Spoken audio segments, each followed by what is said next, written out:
পদ্মার পাড়ে এসে খুব ভালো লাগছে। সবাই গোসল করছে দেখেন। যদিও আমি গোসল পারি না, সাঁতার পারি না, যার কারণে নামার সাহসটুকু আমার নেই, কিন্তু আমার যে শ্যালকেরা আছে তারা গোসল করছে, দেখছি, উপভোগ করছি, খুব ভালো লাগছে।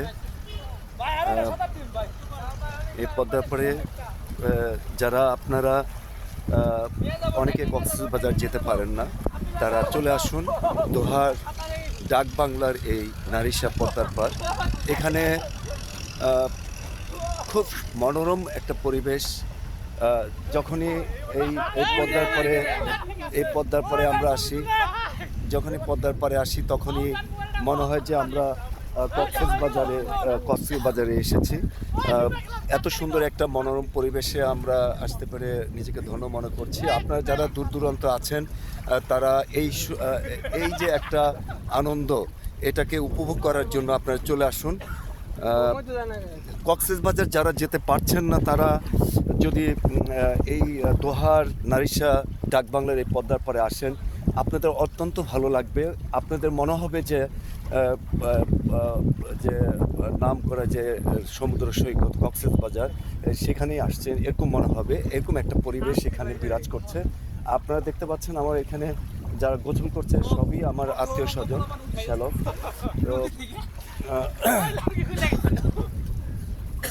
যদিও আমি সাঁতার পারি না, কিন্তু আমার খুব ভালো লাগছে, উপভোগ করছি।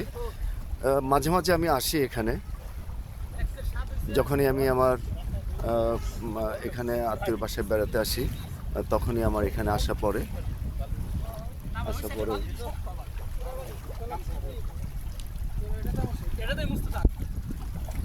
আমি কথা বলছি আমার একজন শ্যালক অনেকের সাথে।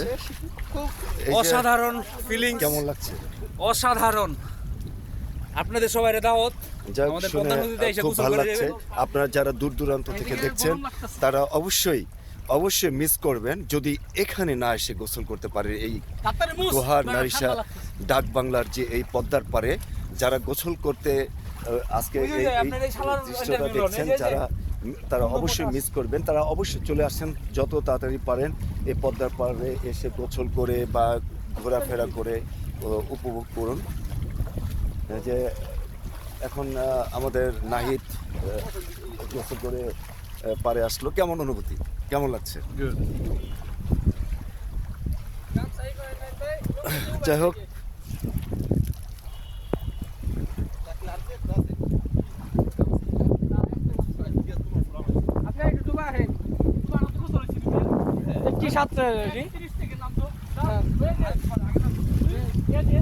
নাহিদ গামছা দিয়ে শরীরের যে পানিগুলো সেগুলো মুছে ফেলছে।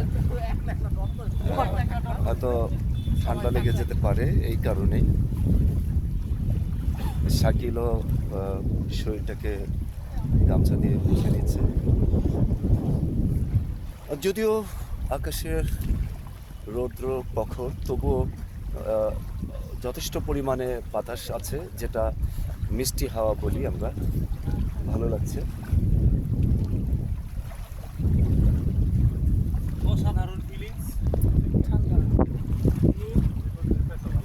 যারা দূর দূরান্ত আছেন তারা মিস করবেন না, খুব শীঘ্রই আপনারা আনন্দ উপভোগ করার জন্য চলে আসুন এই দোহার নারিশা ডাক বাংলায় পদ্মার পাড়ে। আসলে আমাদের আজকের এই যে গোসল করার আয়োজনটা, এটা আমাদের শরীফকে ঘিরে, কারণ শরীফ চলে যাবে, এই জন্য 19 তারিখে সৌদি আরব চলে যাবে, যার কারণে ওকে উদ্দেশ্য করেই আমাদের আজকে প্রবাসে চলে যাবে ভ্রমণটা। এই যে আমাদের এখানে সাব্বিরও বাইরে চলে যাবে কিছুদিন পরে। তো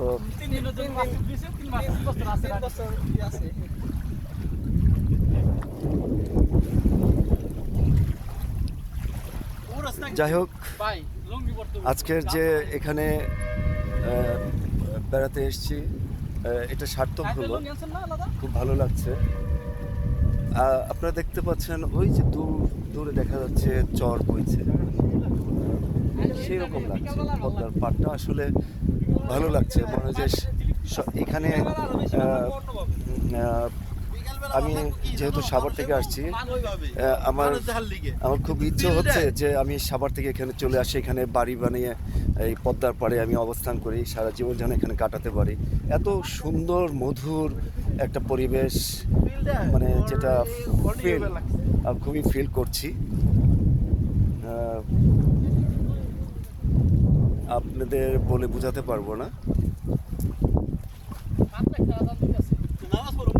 যাই হোক, আমরা অনেকক্ষণ কথা বললাম, এখন একটু রেস্টে যাব, যেহেতু অনেকক্ষণ ধরে রৌদ্রের ভিতরে আমরা গোসল করা, সাঁতার কাটা উপভোগ করলাম।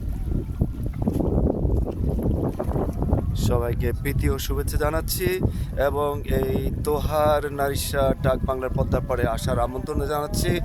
আপনারা এই যে একটা সুন্দর মুখর পরিবেশে, এটা যারা কক্সবাজার যেতে পারেন না তারা এখানে চলে আসবেন, মনে হবে যে এটাই কক্সবাজার, যদিও এটাকে আমরা সাধারণত বলে থাকি মিনি কক্সবাজার। যারা এখানে চলে আসবেন, ইনশাল্লাহ কক্সবাজারের যে মেইন আনন্দটুকু এখানে উপভোগ করতে পারবেন। তো সবাইকে প্রীতি ও শুভেচ্ছা জানাচ্ছি। আমি সাংবাদিক মোহাম্মদ আব্দুল্লাহ মামুন টিপু, দোহার নারিশা ডাকবাংলা পদ্মার পার হতে সবাইকে প্রীতি ও শুভেচ্ছা জানিয়ে শেষ করছি। আবার দেখা হবে, ভালো থাকবেন।